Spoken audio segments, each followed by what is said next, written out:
the quiet neighborhood, and the power struggle. Moving into a new home is often the start of a new chapter in life. It's a chance to escape the noise of apartment living, a step toward owning your space, and finally putting down roots. This was precisely how I felt when I moved into my house a few months ago. The excitement of having my own place, a backyard to tend to, and a quiet neighborhood that promised peace and privacy was overwhelming. There's something inherently comforting about the idea of suburban living. The neat lawns, the friendly waves from neighbors, and the sense that everyone has their own little slice of heaven. At first, it seemed like the ideal place to settle down. The neighborhood was exactly what I had hoped for. Calm, welcoming, and with just the right balance of community. People seemed to mind their own business but would still greet each other with a smile when they crossed paths.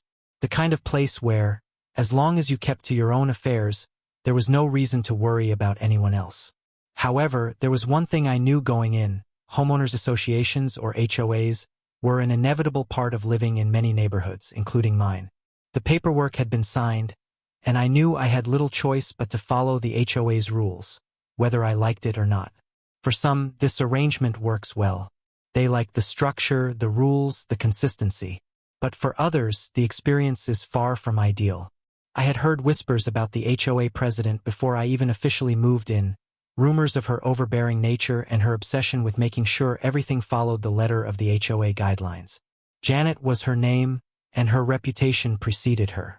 I had been told she was the type of person who believed she had the right to enforce her will on others, someone who wouldn't hesitate to knock on doors and inspect gardens, fences, and anything else she deemed necessary for the greater good of the community. To her, no violation was too small to address. I didn't think I'd end up on her radar. I was determined to keep to myself, focus on settling into my home, and respect the neighborhood's standards. But, as fate would have it, my relatively quiet and uneventful life was about to take a sharp turn into the realm of HOA drama. It started innocently enough. My house's previous owner had neglected the yard, leaving it overgrown and in need of care. I saw this as an opportunity to make the place my own, so I set to work, planting a small garden, fixing the broken fence, and tidying up the space.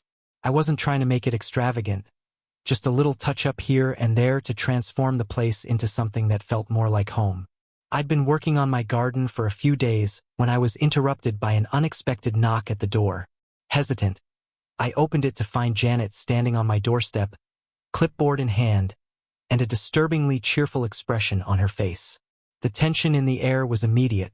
Her demeanor was too perky, too insistent, as if she had something important to say. "Hello there," she greeted me, her voice too bright for such an early hour. "I'm Janet, president of the HOA, and I'm here for a quick inspection of your property." I blinked in confusion. "Excuse me?" She didn't miss a beat. "I need to check your garden, the fence, and a few other things to make sure everything's up to code. It's part of the HOA rules, you know?" I stood frozen for a moment, trying to process what I had just heard. Inspection? Rules? I wasn't even part of the HOA. I wasn't going to let some self-appointed enforcer waltz onto my property and tell me what to do. But before I could voice my objection, Janet continued. "Well, you should be part of the HOA," she said, her tone flat now, as though dismissing my confusion. "HOA members are responsible for maintaining community standards, and I have the right to inspect any property in the neighborhood." I was taken aback. The audacity of this woman was astonishing. I wasn't a member, had never agreed to be one, and yet here she was, claiming authority over my property. My blood began to boil, and I stood my ground, refusing to back down. "No, Janet, you don't have the right to come onto my property. This is my home, and I'm asking you to leave," I said firmly, crossing my arms. What followed was a display of entitlement unlike anything I had experienced. Janet's face flushed red with anger. "You can't just refuse an inspection," she snapped, her fingers tapping anxiously on her clipboard. "What do you think this is, a free-for-all? You need to comply." At that moment, I realized that this wasn't just a disagreement over a minor issue. It was a power struggle, and Janet was determined to win. But I wasn't about to let her bully me.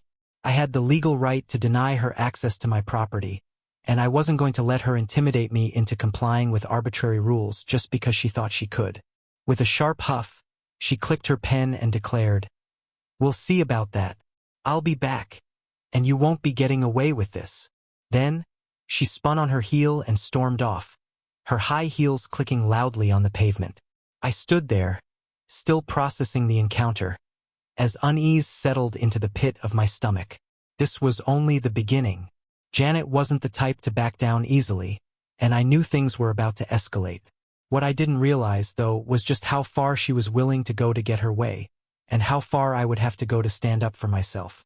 The moment had arrived when my quiet neighborhood life would be shaken by an overwhelming wave of power, control, and defiance. And the battle for my property rights was just beginning.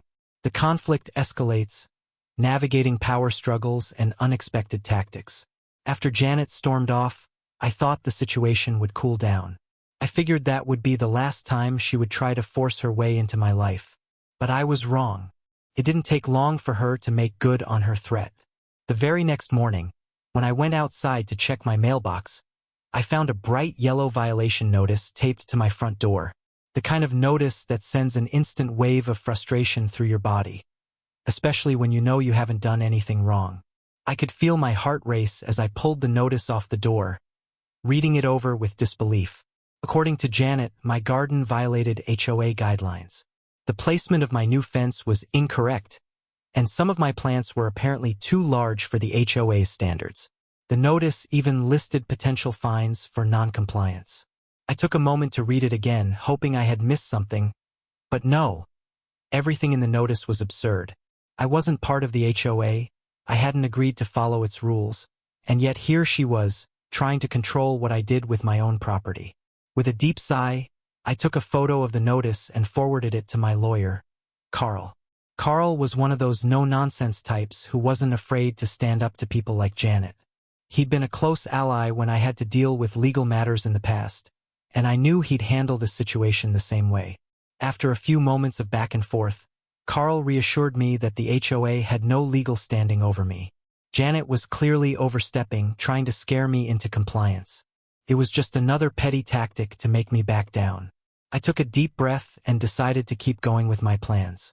I wasn't about to let this petty HOA president turn my life upside down.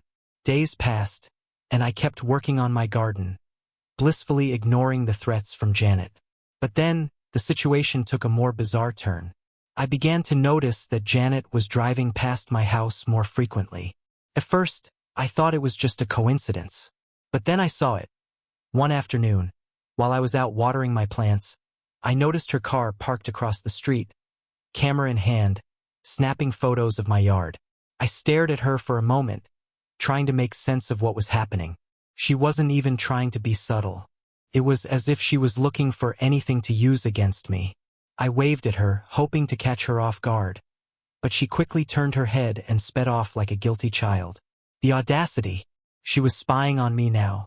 It was clear that this woman wasn't just going to let it go. She was on a mission to control every aspect of my life, and I needed to take action. I immediately called Carl, who was furious when he heard about Janet's latest antics. He suggested that I install a security camera in my backyard to document everything.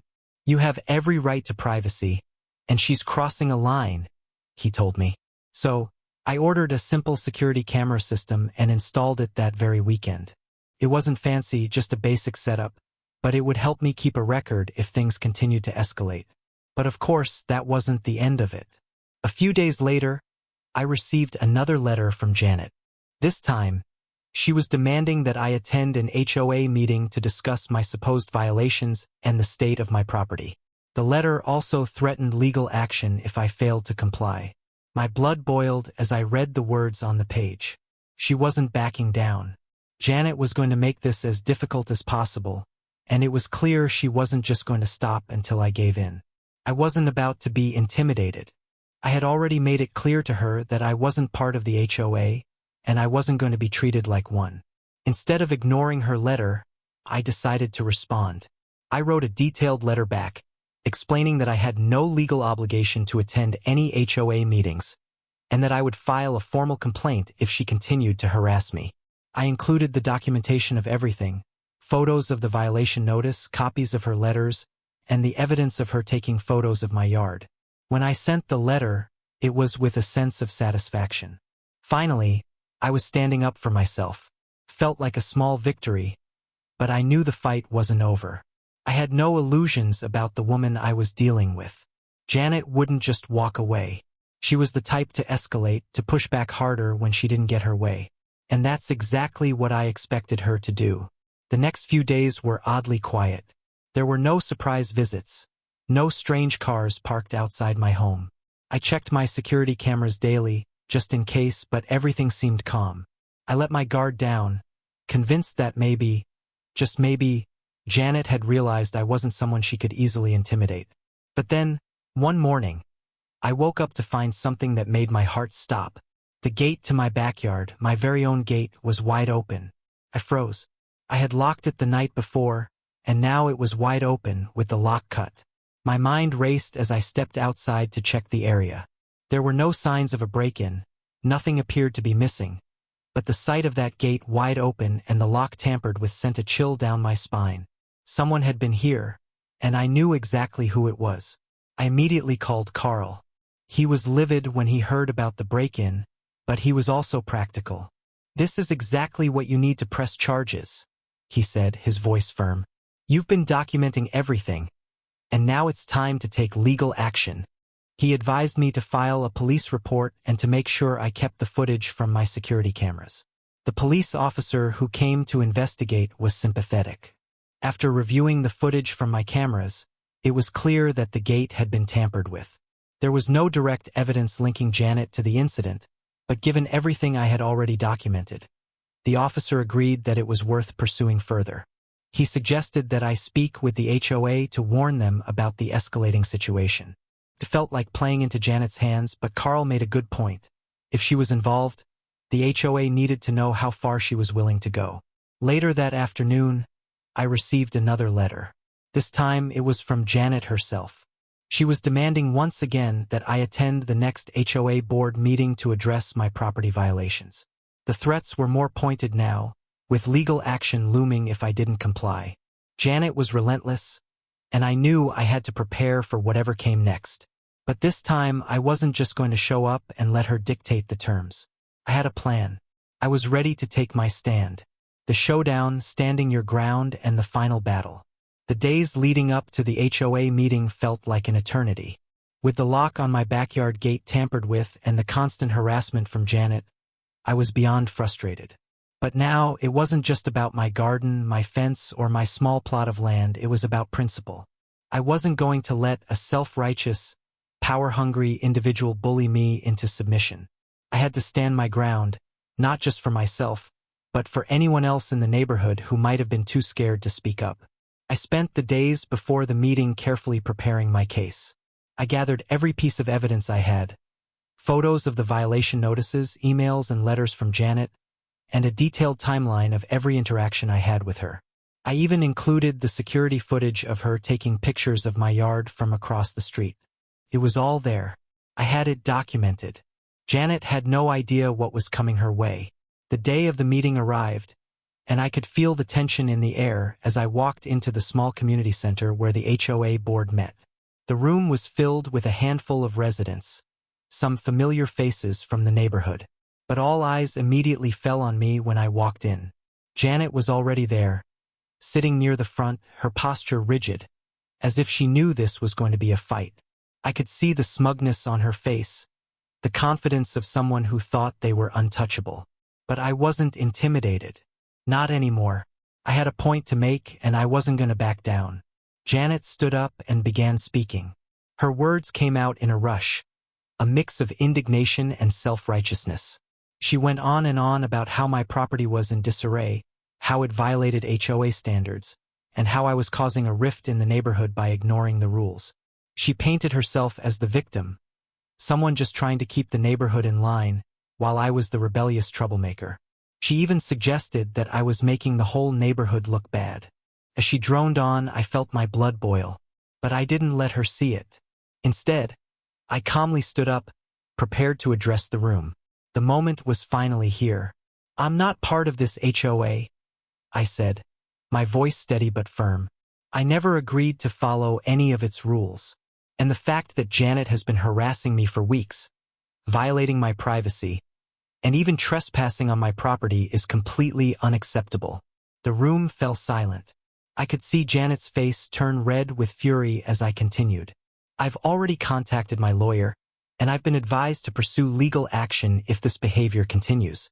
I have every right to live in peace, and I will not be bullied into compliance just because someone in a position of power thinks they can control me. For a moment, there was nothing but stunned silence in the room. I could see the board members looking at each other, unsure of how to react. But Janet wasn't done yet. As if on cue, she stood up, her face twisted with rage. "You have no idea what you're doing," she snapped, her voice dripping with venom. "You think you can just ignore the rules and get away with it? You'll regret this." I felt a chill run down my spine. There was something in her voice, something cold and calculated, that made me realize just how far she was willing to go. But I wasn't backing down. I stood tall and met her gaze. "I'm not the one breaking the law, Janet," I replied, my tone unwavering. "You're the one overstepping your bounds, and I won't let you intimidate me anymore." The room was buzzing with murmurs as Janet glared at me, her fists clenched. But she didn't say anything more. Instead, she stormed out of the meeting, muttering threats under her breath as she passed by. The meeting ended shortly afterward, and I felt a wave of relief wash over me. Janet was out, but I knew this wasn't over. There was still more work to be done, but for the first time in months, I felt like I had taken control of the situation. I wasn't going to let her walk all over me anymore. A few days passed, and I began to feel a sense of calm. There were no more surprise visits or strange letters. It seemed like Janet had finally realized that she couldn't intimidate me. But then, just when I thought everything was over, I received a call from Carl. "I don't want to alarm you," Carl said, his voice serious, "but I think you need to come down to the office. There's been an update on your case." My heart sank. "What's going on?" I asked. Carl hesitated. "I think you need to be prepared for something bigger. The HOA has been trying to pressure me into dropping the case. I think Janet might have some connections in there. I'm not saying anything illegal is going on, but there are people on that board who might not be playing by the rules." I felt a knot tighten in my stomach. This wasn't just about my garden anymore. It wasn't just about the HOA's rules. It was about something much deeper, something more sinister. Janet had been using her position as president to manipulate the board and push residents into complying with her demands. It wasn't just about controlling me, it was about control over the entire neighborhood. Carl laid out the evidence he had uncovered. Emails, internal memos, even a few shady communications between Janet and a local contractor about taking over property maintenance for the neighborhood. This wasn't just about a petty dispute over lawn care. This was about power, and Janet had been using her position to manipulate everyone around her. It was clear she had been playing a game far bigger than any of us realized. With Carl's help, we filed a formal complaint against Janet. It wasn't an easy decision, but I knew it was the only way to stop her. We had the evidence we needed, and I wasn't going to let her continue to ruin people's lives without consequence. The HOA board convened for a special meeting, and when Janet showed up, she was visibly shaken. The evidence we presented was irrefutable. Janet's manipulation, her power trips, her abuse of authority. It was all laid bare for the board to see. After a tense moment, the board voted her out of the position of HOA president. I could see the relief in the eyes of some of the other residents. They had been living under her shadow for too long, afraid to speak out. But now, thanks to the support of my lawyer and the evidence we had gathered, Janet's reign was over. As I walked out of the meeting, I felt a sense of closure. It wasn't just a victory for me, it was a victory for everyone who had been bullied or intimidated by people like Janet. The HOA would now have to operate under the principles it was meant to: fairness, respect, and mutual understanding. But the story didn't end there. Janet may have lost her position, but I knew this wasn't the last I'd hear from her. I remained in touch with Carl, keeping a close eye on any possible retaliation. But for now, I could finally breathe. I had stood my ground, and in the end I had come out on top. Throughout this story, we've witnessed a tale of defiance, courage, and standing up for what's right, even when faced with overwhelming pressure. The journey wasn't just about battling an overzealous HOA president, Janet. It was about standing firm against manipulation and the abuse of power, and fighting to reclaim personal boundaries and freedom. By doing so, the protagonist not only protected their own rights but also set an example for others in the community to follow. Here are the key lessons we can take away from this experience. The importance of boundaries. It's vital to recognize and enforce your personal boundaries. Whether in your private life, at work, or within a community, people need to understand that they cannot overstep without consequences. The protagonist didn't allow Janet to push them around, and that firm stance ultimately led to victory. Document everything. The value of documentation can never be overstated. Every interaction, every letter, every photo taken from across the street, each piece of evidence played a crucial role in protecting the protagonist's rights. If you ever find yourself in a similar situation, make sure you keep a record of everything. This could be the difference between winning and losing in any legal dispute. Don't let fear control you. When faced with an intimidating figure, it's easy to be afraid and give in to their demands. But this story teaches us that when we stand up to fear and fight back, we often emerge stronger. Never let the fear of confrontation stop you from standing up for yourself and your rights. You're not alone. As seen in this story, the protagonist didn't fight this battle alone. With the help of their lawyer, Carl, and the support of others who had likely suffered under Janet's rule, they managed to expose the truth. If you feel like you're dealing with an unfair situation, know that there are people and resources available to help you. The power of persistence. Fighting for what's right is not always easy, and often, it takes time. But persistence pays off. The protagonist didn't give up after the first threat or the second. They kept pushing forward, standing their ground, and eventually, they succeeded in removing Janet from power. Now, let's take these lessons to heart. If you ever feel intimidated, disrespected, or wronged, whether in a personal, professional, or community setting, remember this story. You have the right to stand up for yourself, and when you do, you might be surprised by how many others are willing to support you. If you found this story inspiring or it resonated with you in any way, don't keep it to yourself. Share it with your friends and family, because we all need to hear stories about standing up to power, speaking truth to authority, and fighting for what's right. And of course, if you haven't already, make sure to like, share, and subscribe to the channel so you never miss another powerful story like this. Your support helps us create more content that inspires and empowers others.